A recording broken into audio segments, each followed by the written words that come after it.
My name is Dr. Chris Jenkins, and I am the CEO of the Orianne Society and the host of the Snake Talk podcast, the podcast where you learn about nature's most feared, maligned, and persecuted animals. I invite you to listen to this conversation, and maybe you'll find that what you perceive as fear is actually rooted in a deep fascination.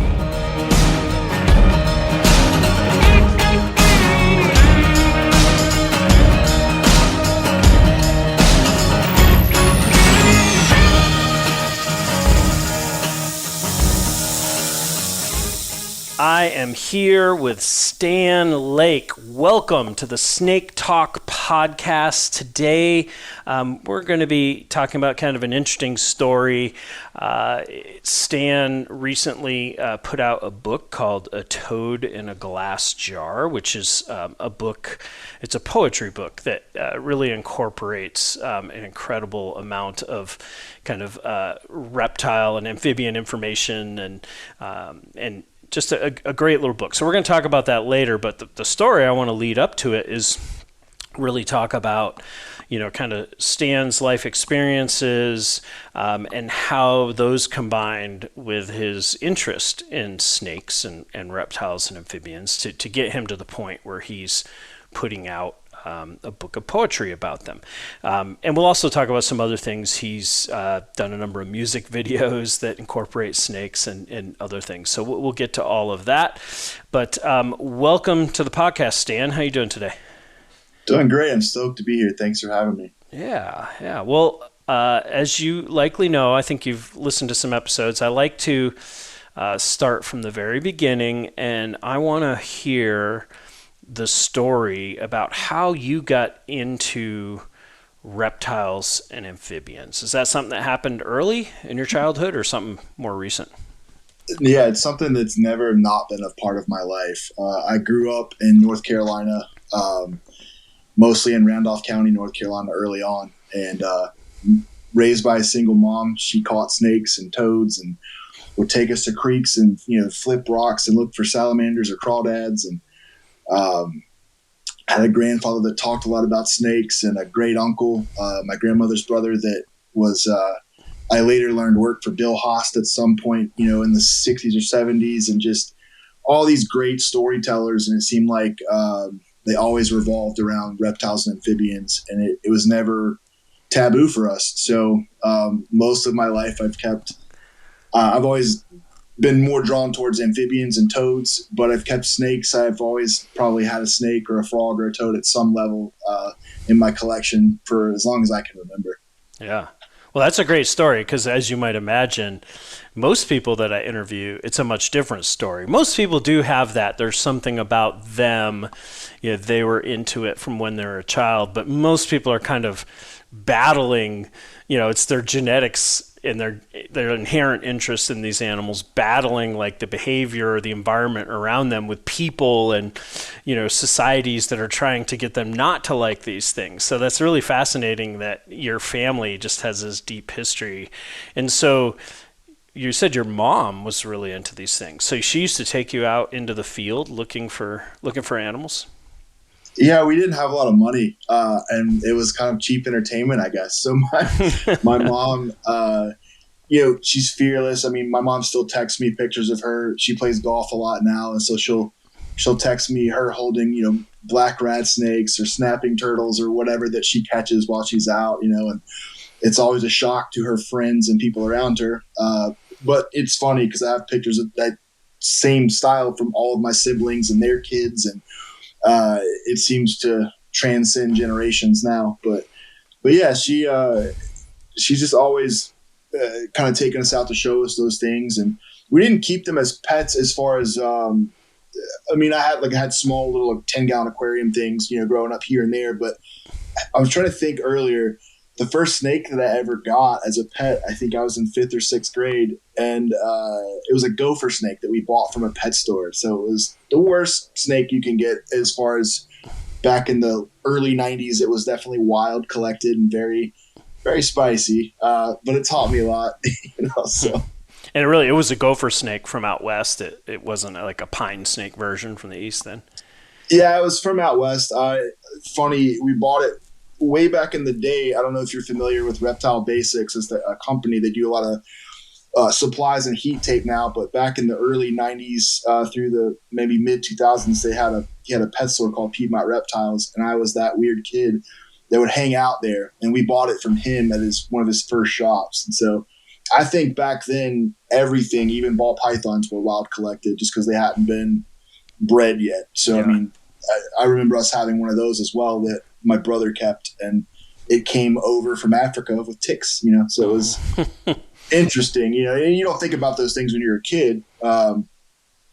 We just assumed pet stores were getting them legitimately, but I guess that's the only way they could have came in back then. Yeah. And so did she, in turn, kind of get some of that? It sounds like she may have got that from her father or from your grandparents because they were into it as well. Yeah, my grandfather would bring. I remember hearing stories growing up that he would bring, snakes home or different things home from uh, where he worked, and then at some point he had moved to Florida. Yeah, I guess her parents got divorced or whatever, and he would sometimes, as a practical joker, would send like flattened dead cane toads, in the mail to them for some reason, for the shock value. And the first time, again, maybe that's where my love affair began. There's a picture of my two siblings and I when we're maybe 4 or 5 years old, holding cane toads down in Florida, and I think just it stuck. That animal specifically has always kind of been something I always gravitate to, and I think he was real influential in that as well. Yeah. Oh, that's great. So did you ever did your life overlap with his enough where you were able to go out in the field with him at all, or was that not the Uh, case? when he came back, it's a funny, weird story. But he came back and moved back here when I was maybe in first or second grade, and wasn't in the greatest health when Gotcha. he came back. So I never saw him catch snakes, but like he wasn't squeamish around them or anything, and would encourage us to go catch them. Um, it's funny though. I have a memory uh, of we used to have these family reunions near Jasper County, South Carolina, which again I later learned was like the epicenter for corn snakes or the Okatee ones or whatever. But my grandmother's family has land down in Ellery, South Carolina, which is near Santee Cooper and all of that. And I remember one of the reunions, my grandmother shooed off what they were calling a spreading adder, which was a hognose snake down there. Hmm. And I remember it regurgitating a toad and the toad hopping away, and they both got away. So Wow. just all these like memories, layers of memories of really both of my grandparents. My grandmother wasn't as fond of snakes, and again, stories on stories. I lived with her for a number of years while I was in college early on, and I would play a game where I would go herping and I would just bring a pillowcase in the house every once in a while and be like, "What's in the bag, Mama?" Just she would always have to guess. It might be a bullfrog, it might be a rat snake or something that I would use for a program later or something. But Yeah. she didn't like the game. Well, that's a great and kind of more unique but better upbringing, or in the context of snakes and reptiles. So that's interesting. So we'll get into kind of your career and what you've done, and how that kind of interplayed with this interest. But did you ever consider a career working exclusively like with reptiles and amphibians, or did you even realize that was an option, or kind of what was your perspective as you were growing up on that front? Yeah, that was my dream growing up, to be honest. And I guess I was on my way to fulfilling it for a while. In college, was an environmental biology major, and I did, I guess, a total of 3.5 years in that program. I actually worked in a research lab that studied bats at the time, just because that was the only uh, wildlife offering they had at the college I was at the time. Um, and I guess part of my story is I joined the Army National Guard right before 9/11, like the week before 9/11. And so it kind of turned into a more serious endeavor than just getting college money. So it kind of a little bit derailed my plans. And by the time I came back to college and re-enrolled in that biology program, I just felt like I was so far behind. I don't know. I just couldn't catch up, and I needed to just get a degree and finish something. So, no, it seems like it keeps escaping me, that career. I did work. I kind of found the backdoor way into it, a few different avenues. There was a number of years that I did travel the Southeast and do like live animal programs in schools and churches for a living. I did it for probably 4 or 5 years. And it was a good lesson in learning how to live on nothing. So it wasn't lucrative. But no, I do regret in some regards not just getting that biology degree, because I think on paper, at least it would legitimize a lot of the things that I currently do, because mostly people are like, you know a lot, but you don't have any credibility, so. Well, let's go back and talk about the National Guard in that time, because I think and you can correct me as we get closer to talking about the book, but I think some of your experiences around that, influenced the development of this book, and we can go as deep or as shallow as you want around this. But so you finished high school. Did you enroll in the National Guard almost right after high school then? Yes and no. So no, I'd already enrolled in college actually, and I'd already had all my classes, already signed up. So you had those 3.5 years you mentioned already under your belt before you enlisted. No. So, okay. So it's a weird story too. I enrolled in college and already had everything signed up because I graduated high school in 2001. But I had no intention of joining. And then something shifted, I guess, and I got really worried about paying for college. I got really scared about the prospect of having these, student loans hanging over my head forever. And so the first week of school, I dropped all my classes and did the whole, military entrance processing exams and enlisted. And then, so the week after, enrollment or whatever would have been like September 5th, which is when I enlisted. And so I waited a full calendar year. And because I did the Army National Guard, I did all of my basic training, all of my advanced individual training, and came back and was able to re-enroll in college a full calendar year later. And so I was just doing the 1 weekend a month, 2 weeks in the summer thing for 3 years straight while I was able to go to college. And then I got our unit got mobilized to go in support of Operation Iraqi Freedom. And so I was able to thankfully take my exams early in that semester I was in to finish that semester that gave me, 3 full years, and then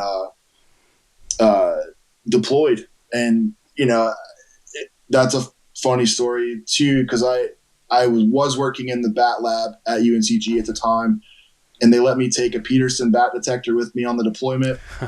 So I was taking field notes. I mean, it's kind of part of my story too, is like the whole time I was deployed, I was, a soldier when I needed to be, and a naturalist every other second of the day. So I was over there taking notes and, catching wildlife. My unit gave me a call sign, which is everybody gets a call sign for the radio, and mine ended up being Critter Getter, because supposedly I jumped out of a moving Humvee to run down a Euromastix lizard. And that, that moniker stuck the whole time. So did you see, so you were in Iraq most of the time you were deployed, I'm assuming?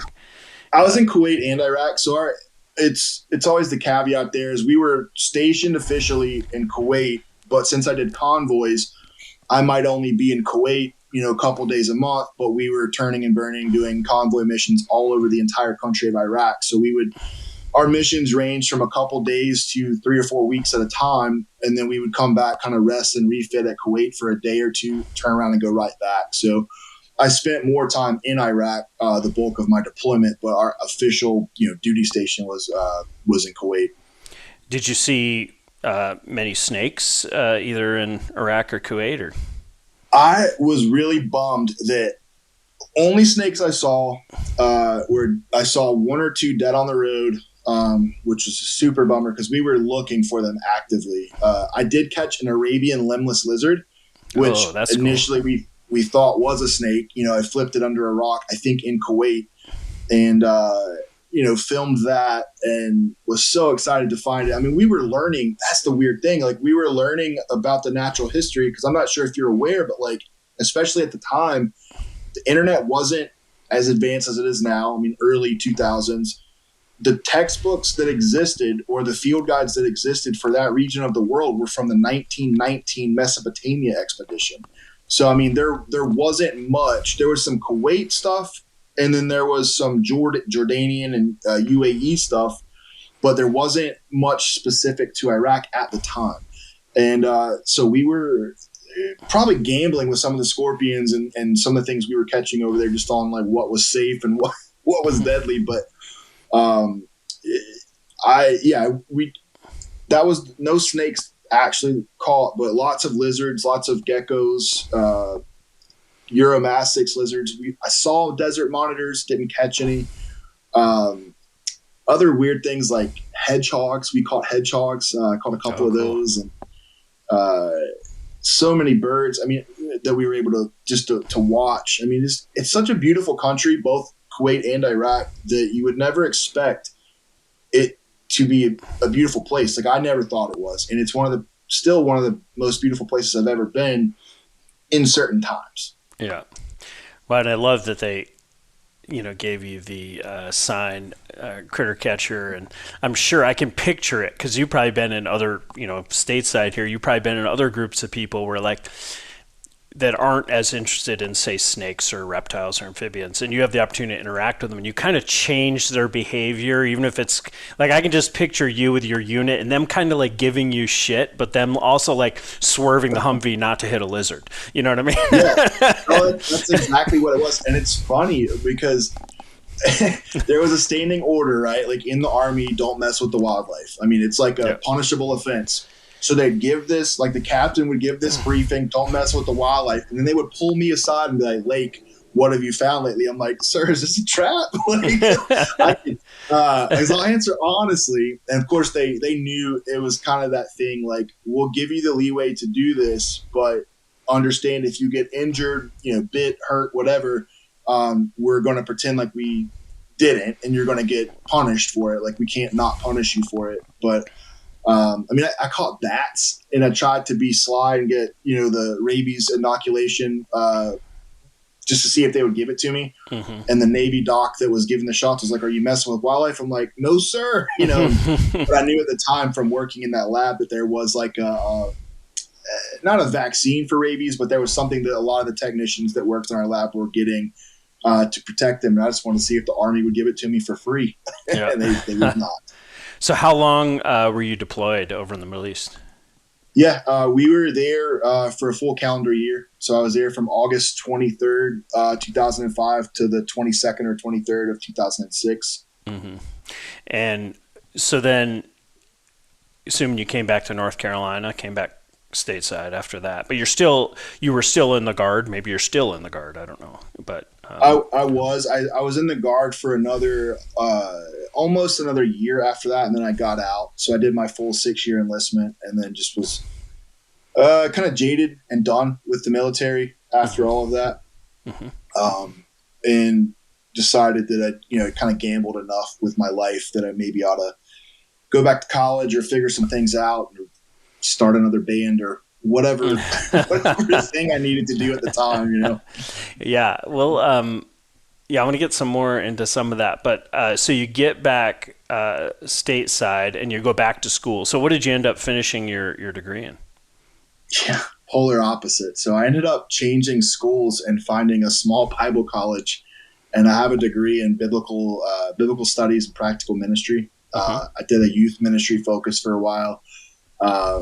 Just complete polar opposite from what I was doing before. But I ended up using kind of both backgrounds for a season. And when I was traveling to schools and churches, it was kind of a one part conservation mission, one part religion mission or whatever at the time. Just kind of teaching kids that, hey, you're special. These animals, talking about genetic diversity in these animals, and showing them that, trying to demystify that whole moniker of like snakes are evil, like trying to show them, hey, like your worldview is biblical. Let me explain to you from the Bible why they're actually not bad and why they're actually good. and trying to show the value inherently in like all these things that often were maligned that people didn't like.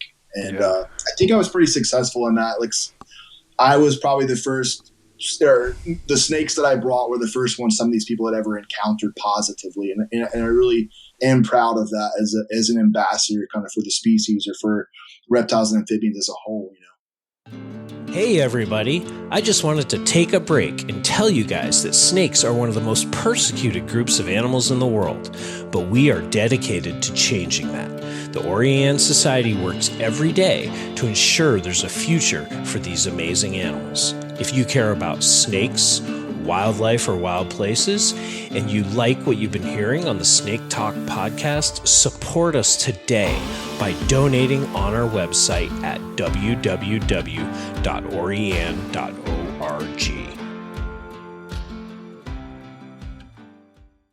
So why the sudden shift? Was it something about your time in the Middle East and the military that, you know, made you, I'm assuming you maybe were always religious, but what made you, or was it just a utilitarian? You thought like, this is a way that I can advance in my career, and you know, but what caused that shift? Do you know even? Yeah, I know exactly. I was an atheist actually, or at the very least agnostic for most of my life. And, you know, part of my story in the military, or in that deployment rather, was the first half of it. I was a 50 cal machine gunner on a Humvee gun truck. Because our unit, we were a field artillery unit that got repurposed to do a transportation mission. So effectively there were 3 platoons out of 4 did line haul convoys, meaning they drove up armored tractor trailers. And then there was 1 platoon out of the 4 that did gun truck operations where we protected the convoys, you know, during those missions. And then there was a certain time early in our deployment where they decided the vehicles we had were not safe to go past a certain point in Iraq. And it was true. I mean, they were early days. The armor was literal bolt-on steel that you know, some redneck put on there. Mm-hmm. There were sandbags in the floor. Like there was no real technical armor on there. And so at that point, they put me in a tractor trailer with no trailer. I just rode in the back of the convoy in case somebody got, you know, blown up. We would take their trailer. And as an ancillary mission, we took care of foreign national personnel that were integrated into our convoys that also, you know, carried things as well. And the guy that they put me in the truck with, long story to get to that, he was a Southern Baptist, you know, Christian guy. And, you know, we would have these discussions and debates the whole time, you know, on these long missions. You know, I would explain evolution and think he was ignorant. He would explain creation or Bible stuff and think that I was ignorant, but we would do it from a respectful place. And he was a person that wasn't bashing me over the head with the Bible. He was, you know, fallible and honest and humble, and just, it was a different experience because growing up, I read the Bible, you know, as a scientist or as a science, you know, student rather. I would read it to debate Christians and just call them out on their hypocrisy or the fact that they didn't know what they were doing or didn't understand the book that they proclaimed faith in. And then something happened, you know, I became really good friends with that guy. Afterwards, he and I were the ones, we were filming the whole time we were on that deployment because I bought a camera. So some of my wildlife, you know, critter getter adventures or whatever we were calling it, he would be filming. And then we just kept doing that after Iraq. So for a couple of years afterwards, we were doing this thing called Catching Creation. He was filming me as if we were still in Iraq. And I don't know, something just shifted. And I accepted Jesus. For me, I felt like it made sense. And I had this transformation moment. I dropped out of that biology program that I was in for summer school. And I enrolled last minute in this Bible college and then, you know, graduated top of my class from that. I felt like too, I needed to really apply myself because I didn't have the cultural upbringing of church, you know, that wasn't really part of my life growing up in a positive way. I mean, we went a few times with like random step parents or whatever, but it was never something that was like a definite positive part of growing up. And so I felt like I had a lot to learn and I needed to prove to myself that this was real. And so I approached it like a scientist effectively and tried to read everything I could and not let anybody catch me off guard. So, Yeah. So you switch majors and you finish that, and then you kind of go on the road, doing these education outreach programs with reptiles and in various churches. But I know today you're saying that you work for the VA. So talk about how you got from finishing your degree and doing kind of the on the road nature education programs to working at the VA. Yeah, so I traveled doing the Catch and Creation program, so it was kind of another arm of what we were doing in schools and churches for 4 or 5 years. I'd gotten married while I was in Bible college. I met my wife there, and her father was a traveling Christian comedian, and he kind of took me under his wing early on and taught me how to do that for a living. But the thing is like I still have a hard time justifying money in church and all that, so I just couldn't make a living. And there was a guy that I knew from one of the churches that I was a part of at the time that worked for the VA. He was pretty high up in the food chain at the time, and told me at the time they were hiring temp employees. And, I said I'd never work in a cubicle. I'd never work in an office. No thanks. And about a year later, we had gotten to a place where I just couldn't afford to keep doing the traveling animal roadshow because, every bit of money I would make would go right back into caring for the animals properly. And so I took him up on his offer and applied for VA and got in. And then within a year, I just kept getting promoted, and I've been there 10 years now. And it's interesting, right? Like I've weathered a lot with different political climates, ups and downs and whatever. And right now we're hopefully by the time this comes out, we're no longer shut down, but currently I'm working for free. So it feels like I'm doing ministry again. So what's your role at the VA? I process claims. So my specific role, I work on what they call a non-rating team, which is a lot of the ancillary benefits like dependency, where you're adding a spouse to your award, or we do offsets for retired pay or drill pay. Or I personally became a subject matter expert in character of discharge, which is basically when people get kicked out of the military, I've got to kind of look at their entire service history and decide if there's any eligibility, any wiggle room that we can kind of give them either healthcare or gratuitous benefits. And my role on top of that is I second sign other people's work. So I authorize they'll prepare the things for me. I'll look at it, make sure it's correct, and sign off on it before it leaves, whether we give or take money away. Yeah. Okay, well, I want to talk a little bit more about kind of the reptile amphibian side of your trajectory as, again, we lead up to, the finale here, talking about the book. And I wanted to start with Catch and Creation because I believe when we first met, or when I first became aware of you, you may have been doing that, or anyways, that's how I always associated you. I was surprised when you said VA. I wasn't that surprised because I knew you were in the military. But so tell me, you talked about Catch and Creation. Talk a little bit more about what is Catch and Creation. Yeah, first season, it was kind of a couple of things. Like we did the programs in schools and churches. And again, like it was a faith-based thing in the Christian arenas. And then in public schools, I would just change the language, right? Like I would do it as an anti-bullying program and talk about genetic diversity of corn snakes and,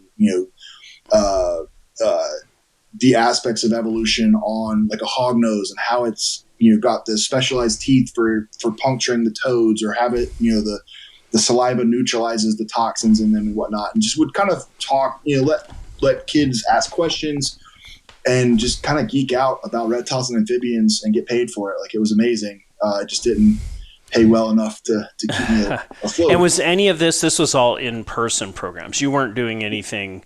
I'm going to talk about the music in a little bit, but meaning like you weren't doing any of these programs like on YouTube or anything like that. Well, yeah, yes and no. It's all interconnected. That's what I was getting to. So we also had a DVD series at the time where it was like a Crocodile Hunter style show that I was doing. And, I've been doing something like that since probably 2003. like filming myself catch wildlife, and doing things of that nature. And so with Catching Creation, I would set up a merch table and have DVDs and some of the children's books that I had written also available. And then we also had, for a season, like a semi-successful YouTube channel. Like there was a moment like early on where like my channel was way bigger than Noah's, and then Noah just, just surpassed all of us. Yeah. And that by then I think I had kind of quit being consistent on YouTube, but for years it was, putting out weekly content and doing things there. And there were interesting opportunities that came out of that. Like we were, courted by several TV networks or producers from TV networks wanting me to be, the funniest one was they wanted me to be the next Turtle Man and pitched me this whole thing about pretending like I had a wildlife removal business. And I'm like, no, thank you. That guy's a turd. I don't want anything, I can't compromise my integrity for a television show. It just wasn't worth it. And that, it just never happened. Again, it goes back to the credibility. Most of the networks were like, hey, this dude's good on camera, but like, he's not a scientist. What's he doing in the woods? It didn't work out, but so we were kind of doing all these things. We're kind of vacillating back and forth. It all kind of connects. Mm-hmm. And would you say Catching Creation is done, or is it still the name you use is today doing various things? Yeah, I still use it. Like it's not what it was, right? Like I'm not doing it as a ministry. I'm not doing it in that capacity.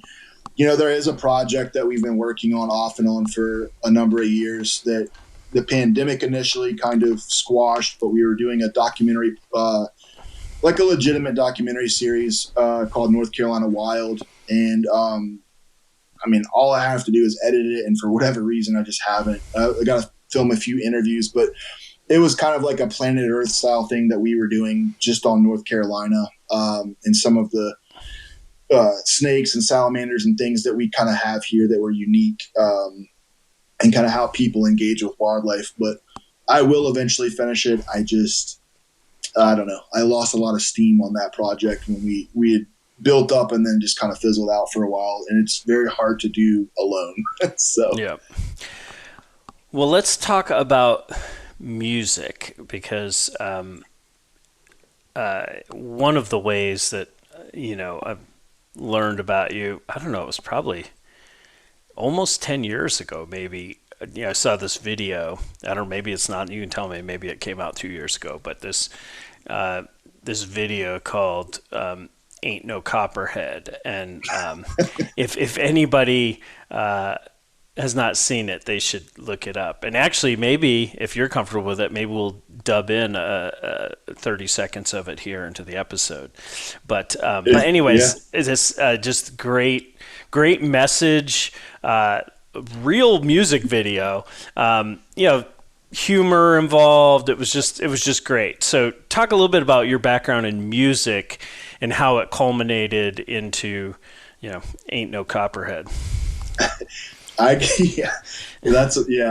grew up in kind of playing in punk and hardcore bands. I did vocals in a lot of hardcore bands and things like that. And so I've always had inclination for making or being a part of music. And I thought it was funny. Like we came out with a song called Slippy Slimy Salamander. And when I was working at a church, and one of the guys was a producer, and so he made me a beat, just let me have one of those extra beats, and I just put that song together about finding slimy salamanders, and it was like local viral. I don't know how else to say it, but like people would come up to me off the street physically and be like, we love that song, in the community that I was a part of. So it kind of, I got more out of that than I ever got out of punk and hardcore. I think it seemed like, as far as notoriety goes.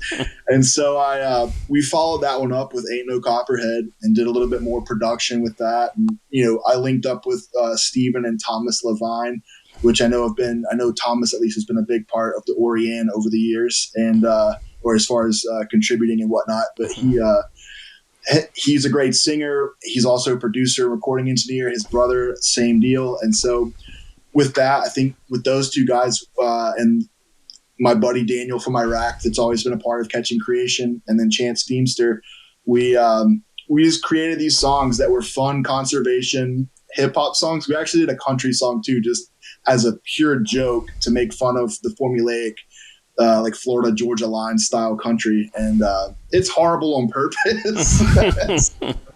It's called Baby Let's Go Hurt, and we haven't made a music video for that. Maybe one day we will, but I loved doing those things. It's so much fun. I think one of the things that I've always learned about doing education programs or teaching whatnot is, if people are laughing, a lot of times they're learning. If you can get them to kind of get outside of themselves and enjoy a moment, I think it'll stick with them longer. And that's what we tried to do with these. They were very serious music videos as far as production and writing and whatnot, but they were also not serious, not serious in the least. Like, we were having a blast making the dumbest music videos and trying to sneak in stupid lyrics just to see what we can get away with. Yellow tail, no. Green tail, no. Diamond head, no. That ain't no copperhead, man. Ain't no copperhead, no. Ain't no copperhead, no. Ain't no copperhead. And truthfully, like, I bug them all the time. I'm like, guys, I have ideas about frogs. I have toad songs. So maybe we'll put out another banger one day. But it was just so much fun. Like, I keep them on iTunes and Apple Music and all of that, sheerly because my nieces and nephews now will scream at Siri or whatever else and be like, "Hey, no copperhead," and just die laughing. Like, they love them. So. Well, yeah, they're funny and they're great. They're also pretty informative, at least the Copperhead one. I mean, there's a lot of good information in that song, really. Yeah. And so, that's great. And then let's transition and talk about writing, and we're going to get to A Toad in a Glass Jar, but you've written other books, right? You said you've written children's books. You referenced that earlier. Maybe talk a little bit about how you got into writing and how it kind of interfaced with your interest in reptiles and amphibians.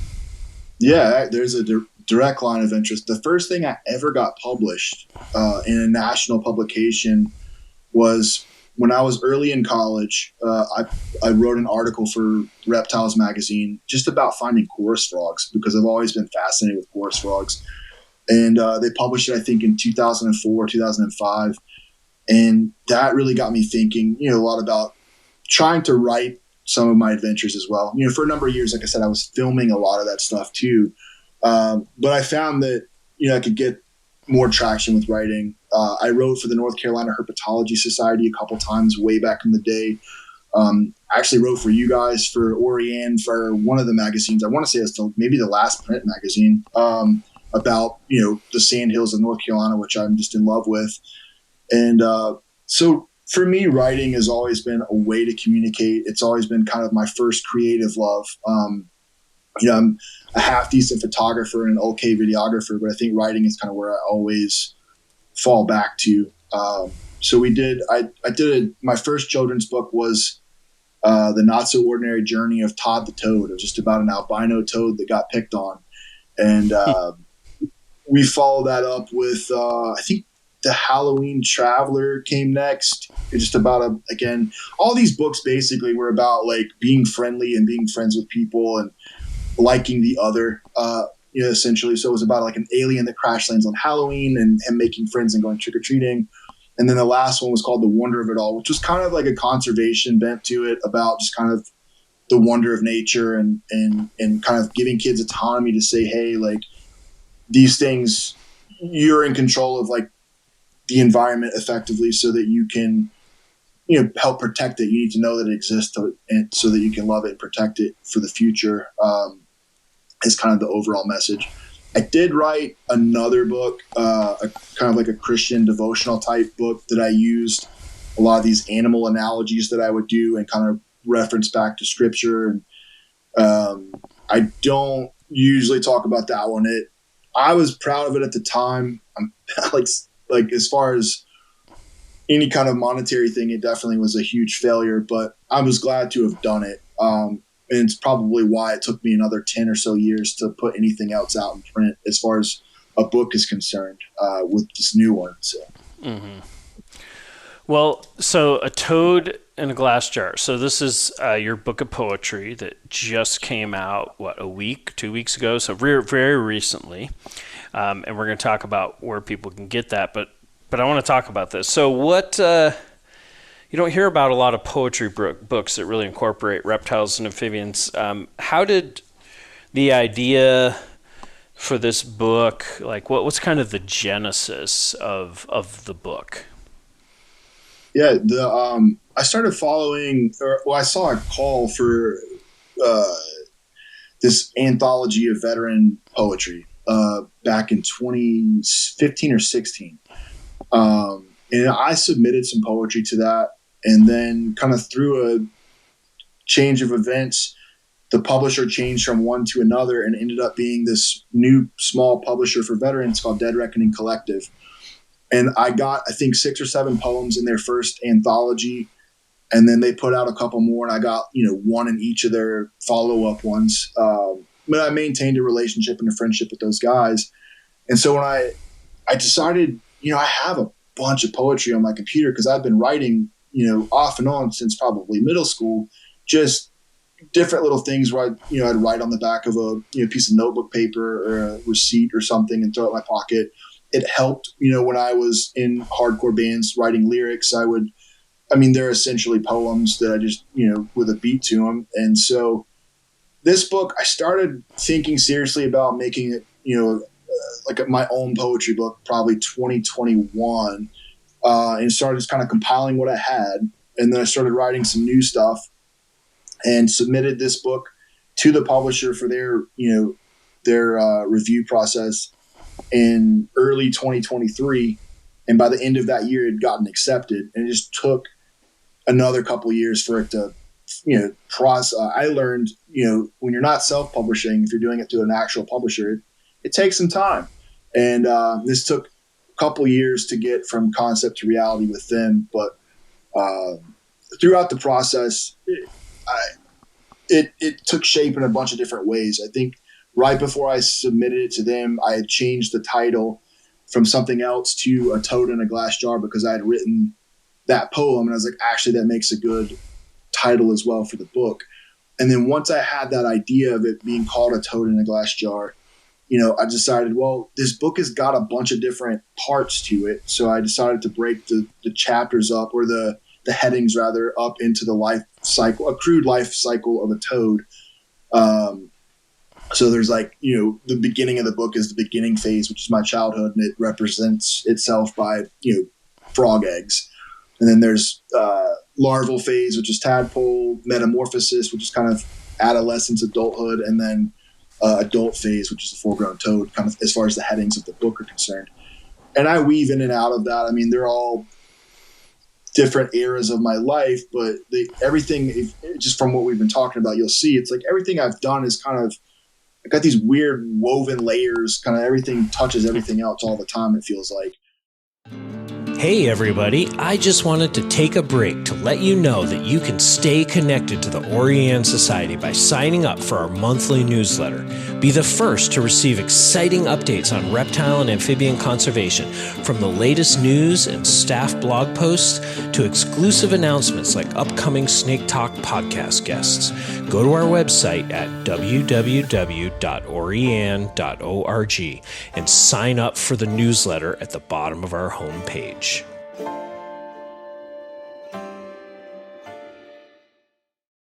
Well, that's what I was going to ask you. There's two, so I read not the entire book, but many of the poems. And, I was going to ask you about those common threads that weave throughout different times and components of your life. And one I was going to ask you about is your time in the military. And then I was also going to ask you about, your time studying the Bible and religion and all of that, and how that influenced. So I guess start with the military, if you would. Like, what role do you think your time in the military played in, kind of the idea for putting this book together, any of the content, anything of that nature?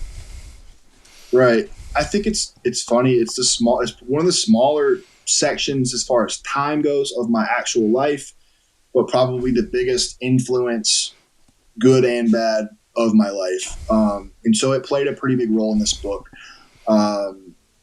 Even the poems in the beginning where I talk about childhood, there's kind of foreshadowing to, maybe things to come in war or whatever else.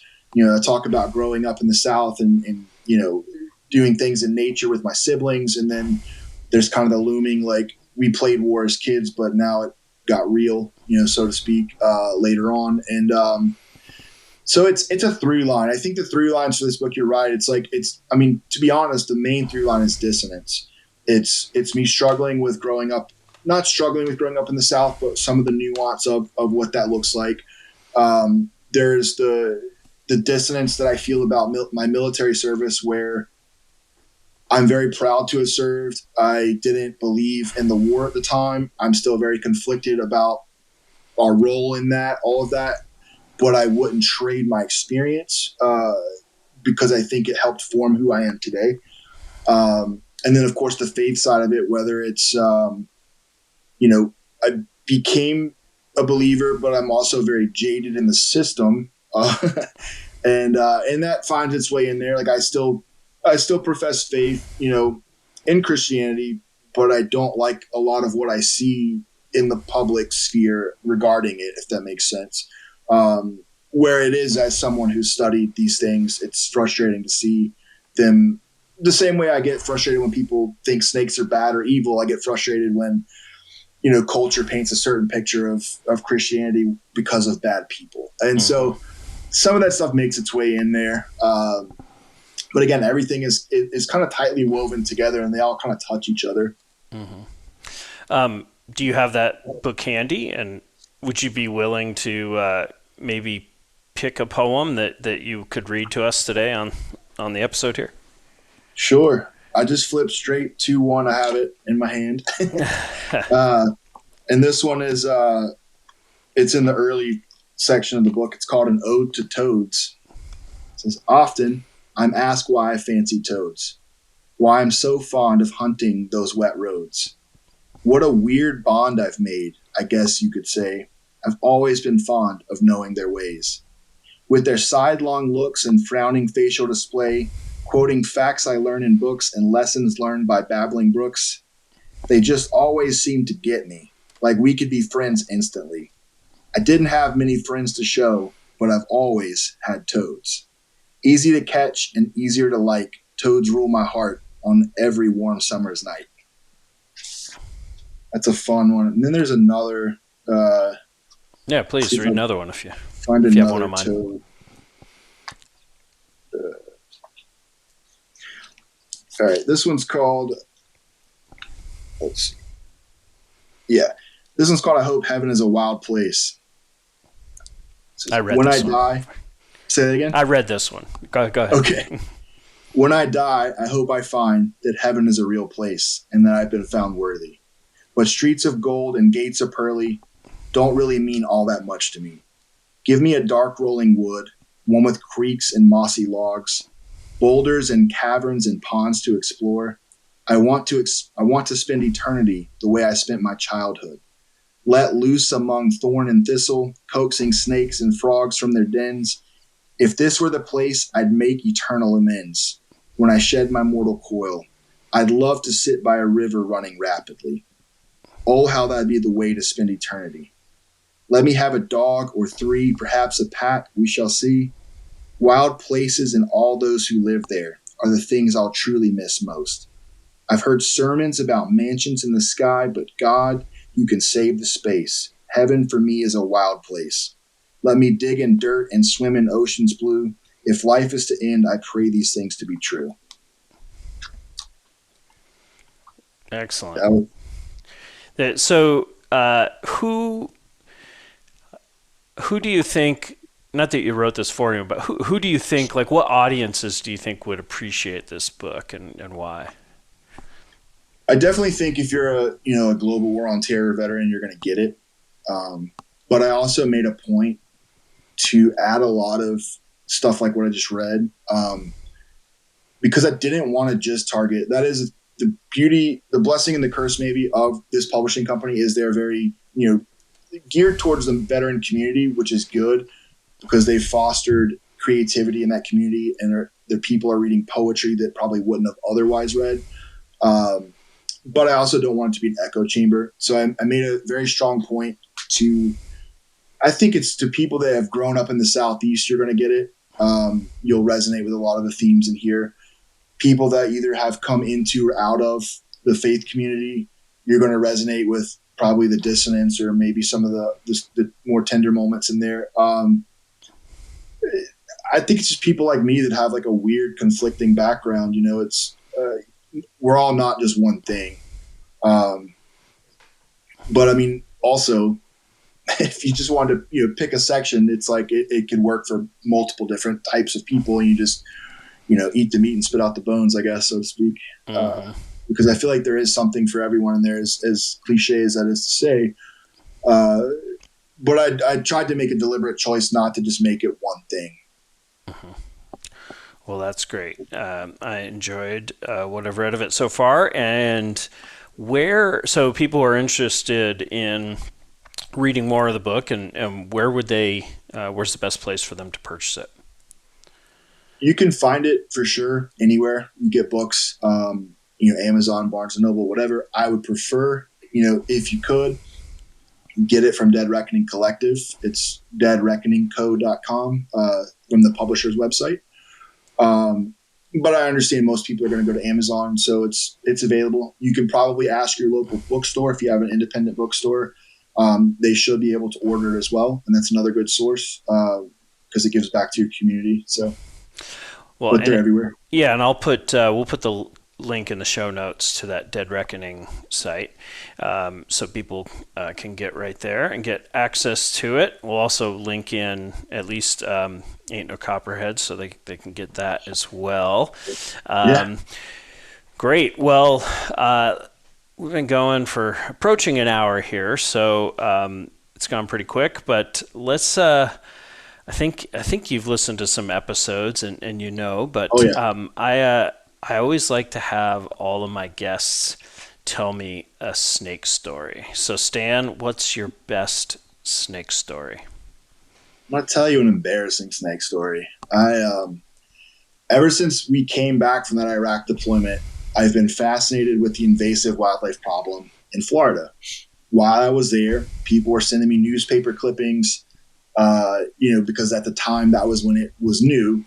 So I was getting newspaper clippings about pythons and iguanas and tegus and everything, or Nile monitors, whatever it was at the time, that were relevant back when newspapers were a thing. Kids, if you remember. Anyway, so I was getting those. I bought a book at the time. I wrote all the scientists in the back of the book, asking if I could come film a documentary, and faked it to make it, and went and got, met Kenneth Crisco and all these other guys down there, and they showed me all the stuff about the invasive wildlife. Fast forward a few years, we were filming my Iraq documentary based on the footage I'd shot in Iraq on our 10-year anniversary. I found out this organization called the Swamp Apes. This guy, Tom Rahill, takes veterans into the Everglades to catch pythons. I thought that'd be an awesome opportunity. We weren't able to do it for our film, but we ended up going down. The guy was Daniel that I was in Iraq with, that's filmed Catching Creation with me all these years. And we went down and met with those guys, caught a bunch of cool stuff down there, didn't see any pythons. 2 years later, went back with my brother, who was also in Iraq with me. And the first time I saw a python, we were on these scrub islands in the Everglades. We were essentially riding up on duck boats, running off the end, and like bushwhacking through all this scrub stuff. I mean, you had to almost crawl on all fours. I walked up to a snake, didn't register right away that it was a snake. It just cooled at my feet. It was about an 8 or a 9 foot Burmese python. And for the first time in my life, Chris, I got scared of a snake. I looked down, and that whole like amygdala or whatever it was, the monkey brain was like, nope, not today. And by the time like I could get my feet moving and register, hey, dum, like you're here for this animal, like you got to catch it. It straightened out, and I didn't know they were fast. I don't know anything about pythons, and it straightened out like a black racer and just took off through the scrub. And I'm like, that snapped me back into reality. And I started kind of scrambling and crawling after it, and I dove on it and I missed. And, everybody that was with me saw kind of what had happened. Like, how did you let that go? I mean, it was at your feet, and so super embarrassing. So far the only I've been, down for this inn, like to find and film these animals, probably 3 or 4 times so far. And so far it's been a strike and a miss. So we're hoping I can put a cap on this 20-year documentary at some point. Maybe write an article for someone about it. But yeah, it's been embarrassing. Like for someone especially that's pretty decent at finding wildlife and guiding others to things over the years, I've struck out pretty hard on those guys. That's a funny story. Love it. Well, Stan, I have definitely enjoyed our conversation. Just wanted to thank you so much for coming on here and talking about your new book, A Toad in a Glass Jar. I encourage everybody to get out there and get themselves a copy. So, thanks for joining us, Stan. Yeah, thank you so much for having me. I do really appreciate it. And I just wanted to thank the audience and remind everybody that snakes are animals too, and it's a privilege to see one in the wild.